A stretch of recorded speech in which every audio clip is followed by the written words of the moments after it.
మంత్ర, యంత్ర, తంత్ర, మూలిక, రుద్రాక్ష, నవరత్న, హోమ, క్రియ, జ్యోతిష్య, వాస్తు, హస్త సాముద్రికాలచే బ్రహ్మాస్త్ర పరిష్కార మార్గం. శ్రేయం గురుదత్త. ఆత్మీయులందరికీ స్వాగతం. ఒక అమ్మాయి ఈ మధ్యనే గురుగారు ఉచ్చిష్ట చాండాలిని గురించి మరి ఒక వీడియో చేయండి గురుగారు అని చెప్పేసి అడగడం జరిగింది.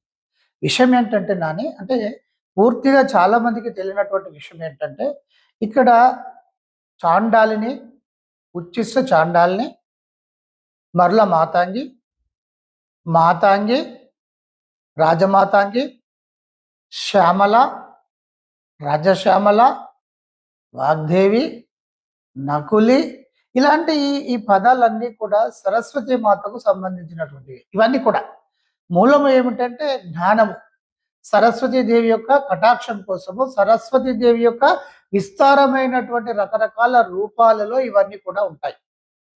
ఏ రూపానికి ఆ రూపం ఒక ప్రత్యేకమైనటువంటి విధానం కలిగి ఉంటుంది. ఇప్పుడు మనము జ్ఞానం కోసం పరితపిస్తూ ఉంటాము, మనం సబ్జెక్టులు నేర్చుకుంటాం. ఇది చాలా తెలుసుకోవాల్సినటువంటి విషయము. చాలా మంది ఏంటంటే సబ్జెక్టులు నేర్చుకుంటారు. సైన్స్ కావచ్చు, సోషల్ కావచ్చు, మ్యాథ్స్ కావచ్చు, ఆయా సబ్జెక్టులలో నిష్ణానితులు అవుతారు. ఇది సరస్వతి అమ్మవారి యొక్క కటాక్షం. సహజ సిద్ధంగా ఉండేటువంటి కటాక్షం వల్ల కావచ్చు, లేదా మీకు ఉండేటువంటి కుతూహలంతో, పట్టుదలతో మీరు నేర్చుకోవడం కావచ్చు.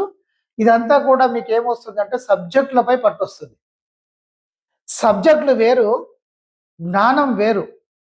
సబ్జెక్టు యొక్క జ్ఞానం వేరు, విస్తారమైనటువంటి జ్ఞానం వేరు. ఈ జ్ఞానం అంటే మీరు ఎలా ఉండాలి, ఏ విధంగా మీరు ముందుకు వెళ్ళాలి, ఎవరితో ఎలా ప్రవర్తించాలి, ఇదంతా ఒక జ్ఞానం. ఇదంతా జ్ఞానము. సబ్జెక్టు వేరు, జ్ఞానం వేరు. ఇక సబ్జెక్టు జ్ఞానము ఉండి ఉపయోగించుకోవడం రాకపోతే, సబ్జెక్ట్ ఉంది, నాలెడ్జ్ ఉంది, ఉపయోగించుకోవడం రాకపోతే ఇందులో ఇంకొక అంశం కూడా ఉంటుంది. స్కిల్స్ అంటారు చూడండి. స్కిల్స్ అంటే లలిత కళలే కాదు, ఏదైనా సరే ఒక సబ్జెక్టులో లేదా ఏదైనా ఒక విధానంలో మీరు ప్రావీణ్యం సంపాదించి దానిలో కొత్త విధంగా మీరు ఆవిష్కరణలు కనుక చేసుకుంటూ వెళ్ళగలిగేటువంటి ఈ సామర్థ్యం అంతా కూడా స్కిల్స్ కిందకే వస్తాయి. ఇప్పుడు సైంటిస్టులు ఆ స్కిల్ అనేటువంటిది లేకపోతే అలా ముందుకు వెళ్ళలేరు. సబ్జెక్ట్ వేరు, జ్ఞానం వేరు, స్కిల్స్ వేరు. ఇవన్నీ ఉన్నప్పటికీ కూడా ఉపయోగించుకోకపోవడం అనేటువంటిది కూడా అది చాలా ఇబ్బందికరమైనటువంటి విషయం. అంటే ఉపయోగించుకోవడం మనకు తెలియాలి. ఇక్కడ జ్ఞానం కోసం కొంతమంది పరితపిస్తారు. జ్ఞానాన్ని కొంతమంది, సబ్జెక్టు కొంతమంది, స్కిల్స్ని కొంతమంది, ఇలా రకరకాలుగా తెలుసుకునేటువంటి ప్రయత్నం చేస్తూ ఉంటారు. ఉపయోగించుకోవడం రాదు. ఇదంతా కూడా మీరు రాజశ్యామల ఉపాసన చేయడం మూలం వస్తుంది. రాజశ్యామల అనొచ్చు, శ్యామలాదేవి అనొచ్చు, చాండాలిని అనొచ్చు, మాతాంగి అనొచ్చు, మరల మాతాంగి అనొచ్చు, కర్ణమాతాంగి. అఫ్కోర్స్ అందులో రకరకాలుగా ఉంటాయి. కానీ మూల విధానం మాత్రము ఈ సరస్వతి మాత యొక్క రూపము. అంటే కొన్ని ఎలా ఉంటాయంటే మనం చూస్తే ప్రశాంతంగా అనిపిస్తాయి ఆ శక్తి రూపాలు. ప్రశాంతంగా, లక్ష్మీదేవి చాలా ప్రశాంతంగా ఉంటుంది. కానీ మరి యొక్క రూపమే ప్రత్యంగిర. ఇక ప్రత్యంగిర గురించి, వారాహిదేవి గురించి మనం చెప్పుకోవాల్సినటువంటి అవసరం లేదు కదా. వారాహిదేవి కూడా లక్ష్మీ అంశమే. ఇక్కడ మీకు అర్థమవుతుంది కదా. అలాగే ఈ సరస్వతి విధానంలోనే తారాదేవి ఉంటుంది. తారాదేవి సిద్ధి. తారాదేవి సమస్త నక్షత్ర గ్రహ దోషాలను పక్కన పెట్టిస్తూ మీరు ఏదైతే వాంఛిస్తున్నారో వాటిని సిద్ధి చేసేటువంటి విధంగా మిమ్మల్ని ముందుకు తీసుకెళ్తుంది.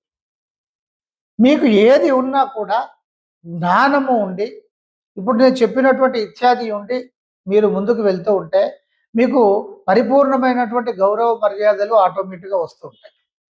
మీరు ముఖ్యంగా ఆబాల గోపాలము, ఇక్కడ విద్యార్థుల నుండి మొదలుకొని ఈ వృద్ధుల వరకు కూడా మనం చేయాల్సింది ఏంటంటే ఈ రాజశ్యామల మంత్ర విధానాన్ని మనం అనుసరించాలి. ఉచ్చిష్ట చాండాలి మంత్ర విధానం.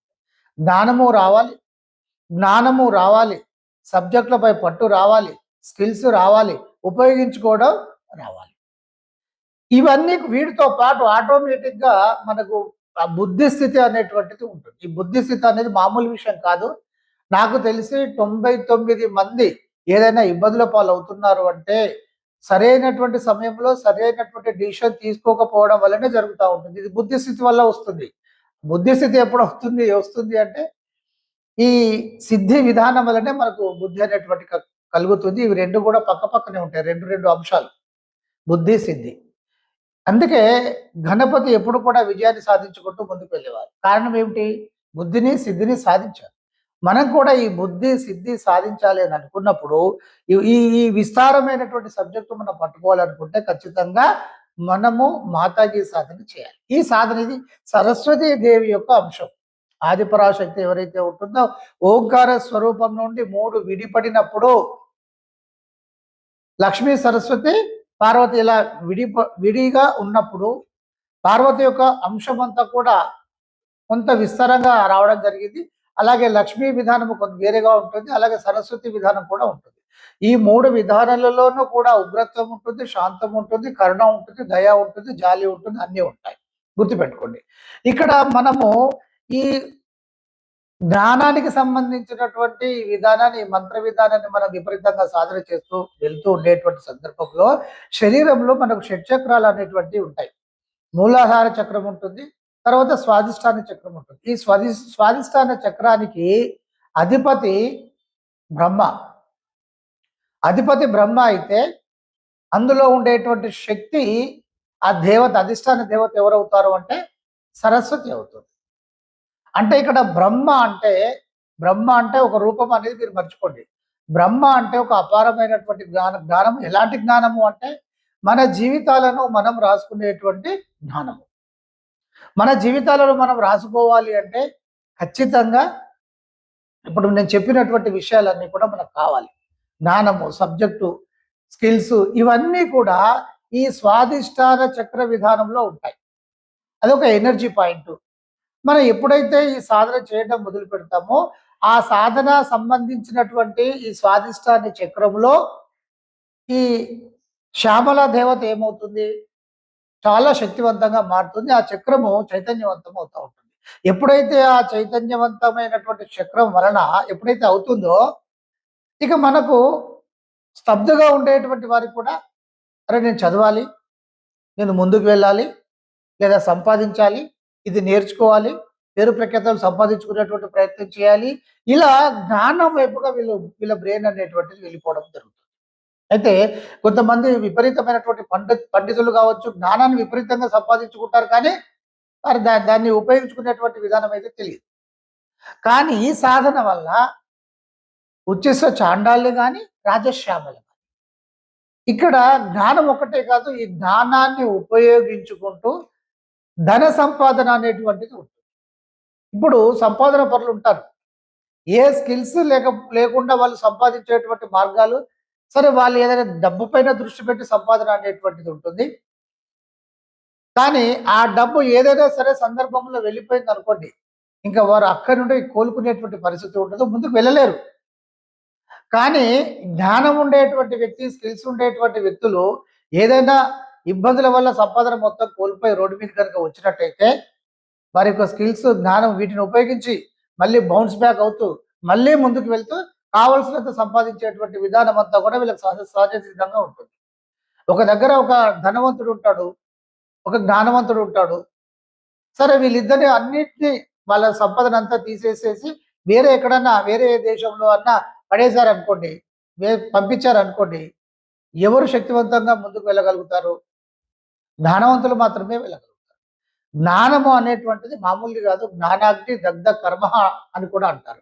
అంటే రకరకాలైనటువంటి జ్ఞానం వల్ల మనం ఏ విధంగా మనం ముందుకు వెళ్ళాలి, ఏ విధంగా వెళ్ళకూడదు, అలాగే మన కర్మ అంటే ఇక్కడ ఏంటి, చెడును మనం దగ్ధం చేసేసుకుంటూ మనకు కావాల్సిన దాన్ని పొందుకుంటూ ముందుకు వెళ్ళేటువంటి విధానమే ఇందులో ఉంటుంది.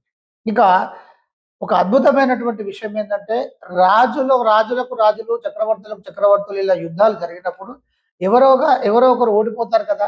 ఆ ఓడిపోయినటువంటి వారు కొంత సైన్యాన్ని తీసుకొని ఏదో సొరంగ మార్గాల ద్వారా వారు ఏదో అడవి ప్రాంతాలకు చేరుకొని అదంతా ముందే తయారు చేసుకొని పెట్టుకుంటారు. మళ్ళీ అక్కడ కొంతకాలము స్తబ్దుగా ఉండి ఆ డీప్ ఫారెస్ట్‌లో ఆ తర్వాత రాజశ్యామల, శ్యామలాదేవి మామూలుది కాదు. శ్యామలాదేవి ఎంత ధనాన్ని ఇస్తుందంటే రాజ్యాలకు రాజ్యాలనే ఇస్తుంది. అంటే ఆ కాలంలో రాజ్యాలు, ఈ కాలంలో అపారమైనటువంటి సంపద. అందుకని రాజశ్యామల రాజ్యాలనే ఇవ్వగలుగుతుంది. ఈ సందర్భంలో వీరంతా కూడా కొన్ని కొన్ని రోజులు రాజశ్యామలాదేవి యొక్క సాధన ఇలాంటివన్నీ చేసిన తర్వాత మళ్ళీ యుక్తిని తర్వాత సామర్థ్యాన్ని పెంపొందించుకొని మళ్ళీ తనకు ఉండేటువంటి సైన్యంతో మెల్లమెల్లగా ఆ రాజ్యాన్ని హస్తగతం చేసుకునేటువంటి విధానం కూడా ఇందులో ఉంటుంది. రాజశ్యామల దేవి లేదా ఈ మరుల మాతాంగి ఈ విధానం ఓన్లీ సరస్వతి వాగ్దేవి అని ఇలా కాకుండా ఇప్పుడు చెప్పేటువంటి ఈ మాతాంగి విధానం దశమహావిద్యలో 9వ విద్య. ఇది కనుక చిన్నపిల్లల నుండి మొదలుకొని మన సాధన చేపించుకుంటూ ఉంటే వారికి ఏంటంటే ఇటు సబ్జెక్టులు వస్తాయి, జ్ఞానము పెరుగుతుంది, స్కిల్స్ వస్తాయి, అలాగే సంపద కూడా సంపాదించుకునేటువంటి అవకాశాలన్నీ కూడా ఇబ్బడి మబ్బిడిగా రావడం అనేటువంటిది జరుగుతుంది. ఇది గురుముఖత తీసుకుని చేయాల్సినటువంటి సాధన. ఇంకొక విషయం ఏంటంటే చెడును కూడా నిర్మూలన చేయడంలో అందవేసిన చేయ అంటారు కదా, చాలా శక్తివంతంగా ఈ అమ్మవారు పనిచేస్తుంది. తర్వాత సిద్ధిని ఇస్తుంది. ప్రాప్తి అంటాం కదా, మనకి రావాల్సిందని ప్రాప్తి అంటాం, పొందాల్సిందాన్నే ప్రాప్తి అంటాం. ఈ ప్రాప్తి సిద్ధి ప్రాప్తిని కూడా మనకి ఇవ్వడం అనేటువంటి జరుగుతుంది. కనుక మనము మొదటి నుండి పిల్లల చేత కావచ్చు, లేదంటే మనమైనా కూడా అంటే తల్లిదండ్రులు పిల్లల పేరు మీద చేయొచ్చు. మరి తప్పదు అనుకున్నప్పుడు చేయాలి, లేదంటే సాధ్యమైనంత వరకు పిల్లల చేతనే మీది మీరు చేసేసుకోవడం మంచిదని అనేటువంటి జ్ఞానాన్ని ఇచ్చేసి వదిలేయడం అనేది ఉత్తమమైనటువంటిది. తప్పని పరిస్థితులలో ఎదుటి వాళ్ళు మూర్ఖంగా ప్రవర్తిస్తున్నప్పుడు సరే కొంత చేస్తే బాగుంటుంది అనుకున్నప్పుడు తల్లిదండ్రులు ఒక మంచి రూట్లోకి రావడానికి పిల్లలు మంచి రూట్లోకి రావడానికి ఇది చేయొచ్చు. ఇది గురుముఖత సిస్టమేటిక్గా తీసుకొని చేయాల్సినటువంటి విధానము. ఇక ఈ ఉచ్చిష్టము అంటే మనకు తెలిసిందే కదా. ఉచ్చిష్టం అంటే రకరకాల అర్థాలు వాడుతూ ఉంటాము. జనరల్‌గా అయితే ఉచ్చిష్టం అంటే ఎంగిలి. కనుక మనం అలాగే ఉండి చేయాలనేటువంటిది ఉంది. ఒక మంత్ర విధానములో అలాంటి ఉచ్చిష్ట విధానాలు కూడా ఉన్నాయి. కానీ సాధనా విధానంలో, మంత్ర సాధన విధానంలో ఇవన్నీ ఏమి ఉండవు. మంత్ర సాధన డైరెక్ట్‌గా ఉంటుంది. అంటే మీరు సర్వకాల సర్వావస్థలయందు మీరు చేయదగినటువంటిది, ఎలాంటి ఇబ్బందులు ఉండవని చెప్పడం. మీరు మంత్ర సాధన మీరు చేయొచ్చు. ఎలాంటి స్థితిలో ఉన్నా కూడా జనరల్‌గా అయితే ఉదయం లేచి స్నానం చేసేసి సాధన చేసేసుకోవచ్చు. ఇక అంటే కొంత ఇబ్బందిగా ఉంది, ఇట్లా ఊరికి వెళ్ళారు అనుకున్నప్పుడు కూడా మీరు మానసికంగా ఏ మంత్రమైనా సరే మంత్ర సాధనకు ఉపాసకులు సర్వకాల సర్వావస్థల యందు మానసికంగా మనం ఏది చేసుకున్నా కూడా తప్పు ఉండదు. ఇది గుర్తుపెట్టుకోండి. కనుక ఈ శక్తివంతమైనటువంటి సాధన చేయొచ్చు. మీరు ఎదగాలి, మీరు గౌరవించబడాలి, మీకు జీవితంలో ఒక తృప్తి రావాలి అని అనుకుంటే ఖచ్చితంగా చేయదగినటువంటి సాధన రాజశ్యామల ఉచ్చిష్ట చాండాలి. అందరికీ బ్లెస్సింగ్స్. మంత్ర, యంత్ర, తంత్ర, మూలిక, రుద్రాక్ష, నవరత్న, హోమ, క్రియ, జ్యోతిష్య, వాస్తు, హస్త సాముద్రికాలచే బ్రహ్మాస్త్ర పరిష్కార మార్గం.